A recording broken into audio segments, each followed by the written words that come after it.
In this video, I'm going to cover how to edit images using Playground AI.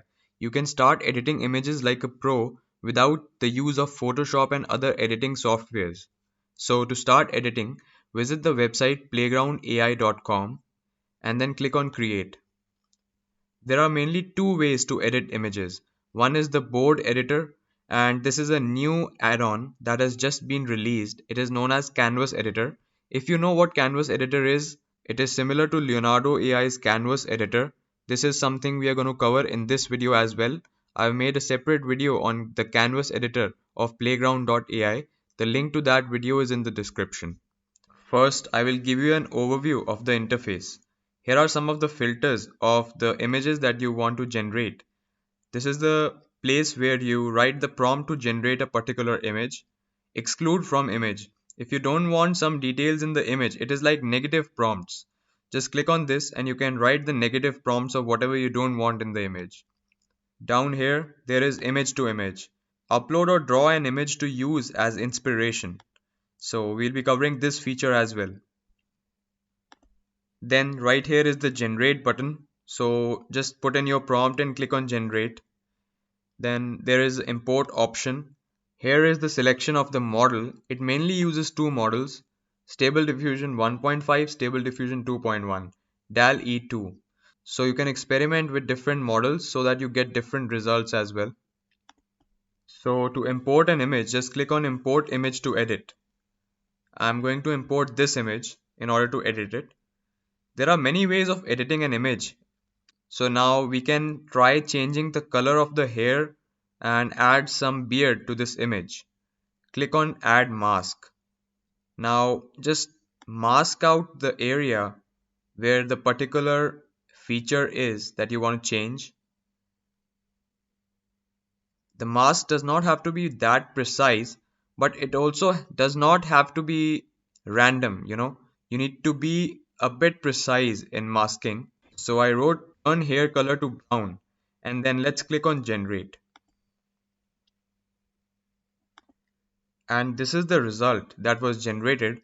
If you don't like the result, we can regenerate and see what kind of an image do we get.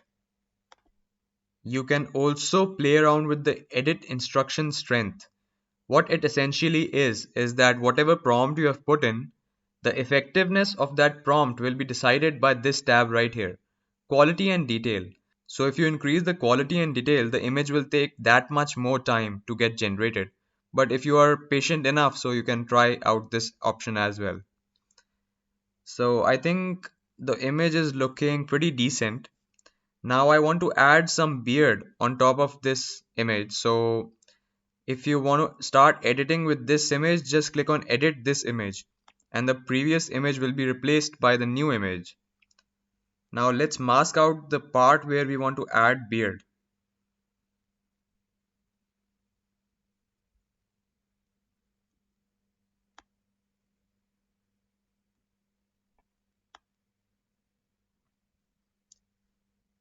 And now I'll write add beard to skin and click on generate. And it completely changed the face of the character. Now let's try changing the color of the coat. So to increase the size of the mask, just increase it from right here.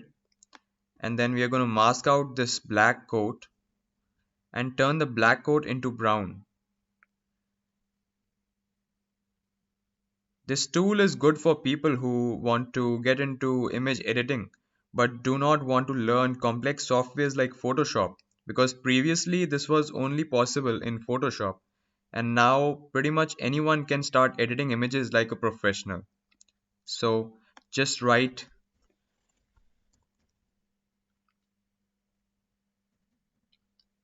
add a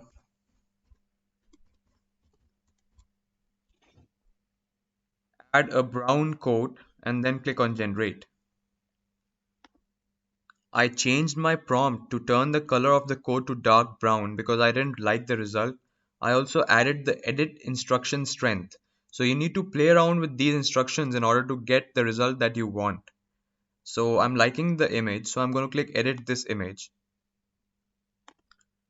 So I masked out the background and then I wrote add old London street, and this is what I got.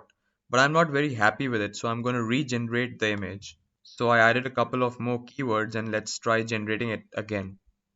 So I'm liking this result, so I'm going to click on edit this image, and I want to add some fog in the background. So let's try adding some fog and let's see whether it is capable enough to add some fog or not. This was not exactly what I wanted, so I'm gonna cancel this image and I'm gonna continue editing this image.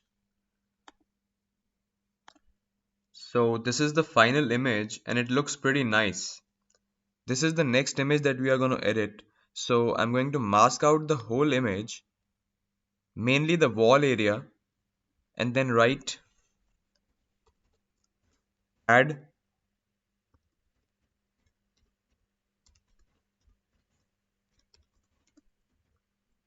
add paintings on the wall, and then I'm going to click on generate. And if you look at the image, it looks like a number of people were painting the walls or doing some, there was some art competition held right here. So that's why there's a lot of dirt with the paintings. Let's try writing add graffiti paintings on the wall. It added graffiti paintings, but it added on the door as well. So we have to edit the mask a bit.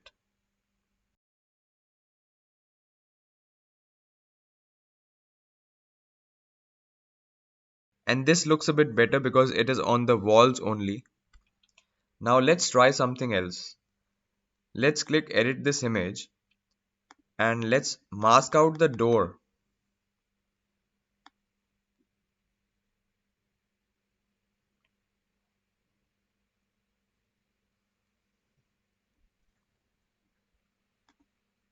I wrote add a view of the Pacific Ocean from the door. So let's click on generate and see. And this is what the outcome looks like, and it looks pretty decent. It does not look that bad. If you play around with the prompt a bit more, I'm sure you're going to get something better than this. Let's click on generate once more to get some different output. Let's increase the edit instruction strength and let's see what difference it makes. It pretty much gives the same result in both the prompts. So this was it for this image. So now that you've got a basic idea of how this editor works, let's move on to the Canvas editor. So the layout of the Canvas editor is pretty simple. You have this option where you put the negative prompts. You have this frame in which you put the prompt to generate an image. You have this section import image where you have two options: to import image from computer, to import image from playground trending section. You have this move select, so when you click on it you can move the image on the whole canvas. When you click on hand tool you can move the whole canvas along with the image. Click on this generate image and come back to this bounding box editor. Click on erase in order to erase an image from a particular part. Control Z to undo the edit if you don't like it. This section, prompt guidance and quality detail, is similar to the board editor. Now let's begin outpainting some images. So open Playground AI in a new tab so that you can copy the link of the image that you want to bring in the Canvas editor. Select an image that you want to outpaint. I'm going to select this image. To actually import the image into the Canvas editor, just copy this link from right here. Go back to the editor and click on from playground and paste the link. Your image is successfully imported into the scene. Now to outpaint the image, just place this bounding box on the area which you want to outpaint. Go back to this link, copy the prompt from right here, go back to the Canvas editor and paste your prompt in this section and then click on generate. And as you see, it outpainted the image pretty good. Let's do the same thing on the other side. And just look at the image that is being outpainted. Looks pretty amazing. In order to increase the size of the whole canvas, just click on this plus button. Click on the hand tool and bring your image in the center. Go back to the edit. Bring the bounding box and let's try outpainting all this bottom section. So the canvas is not able to judge the angles and perspective of the bottom part. So let's leave this part right here for now. So just click on Control Z. Now one more feature that is good in this canvas editor is you can erase a part of the image. Suppose I don't like this structure in the middle of the image. I'll just erase it. And then if I bring the bounding box on top of this structure and click on generate again, it's going to change the whole structure. So as you can see, it changed the building into completely different structure. So as you can see, it changed the building into something completely different. You can also play around with the prompts in order to get some different results. You can add some detail of the building that you want in order to get some detailed structure according to your own preference. You can also use some artistic styles in order to generate a completely different image using the current prompt that we copied from that previous image. So just increase the size of the canvas and select a style in this section right here. I'm going to select this Omnious Escape and let's see what it comes up with. And look at the image. It looks completely different in its style. If you want some different results, we can also select some different artistic styles, retro futurism, or maybe we can select wasteland. And once the image is generated, we can also outpaint the image by shifting the bounding box on one of the sides and clicking on generate. So this was it for the video. If you want to watch an in-depth video on the Canvas editor, then click the link in the description and I'll be back with some more AI related content in my next video.